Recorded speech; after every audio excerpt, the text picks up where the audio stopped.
اور ہمارے ان احسانوں کو یاد کرو جب ہم نے تم کو فرعونیوں کے ہاتھ سے نجات بخشی۔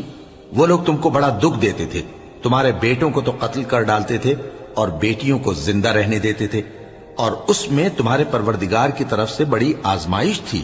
اور ہم نے موسیٰ سے 30 رات کی میعاد مقرر کی اور 10 راتیں اور ملا کر اسے پورا چلہ کر دیا، تو اس کے پروردگار کی 40 رات کی میعاد پوری ہو گئی۔ اور موسیٰ نے اپنے بھائی ہارون سے کہا کہ میرے کوہ طور پر جانے کے بعد تم میری قوم میں میرے جانشین ہو، اور ان کی اصلاح کرتے رہنا اور شریروں کے رستے پر نہ چلنا۔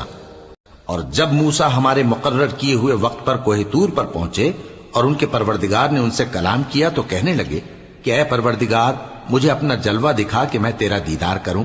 فرمایا کہ تم مجھے ہرگز نہ دیکھ سکو گے، ہاں پہاڑ کی طرف دیکھتے رہو، اگر یہ اپنی جگہ پر قائم رہا تو تم مجھ کو دیکھ سکو گے۔ پھر جب ان کے پروردگار نے پہاڑ پر تجلی کی تو اس کو ریزہ ریزہ کر دیا اور موسیٰ بے ہوش ہو کر گر پڑے۔ پھر جب ہوش میں آئے تو کہنے لگے کہ تیری ذات پاک ہے اور میں تیرے حضور میں توبہ کرتا ہوں اور جو ایمان لانے والے ہیں ان میں سب سے اول ہوں۔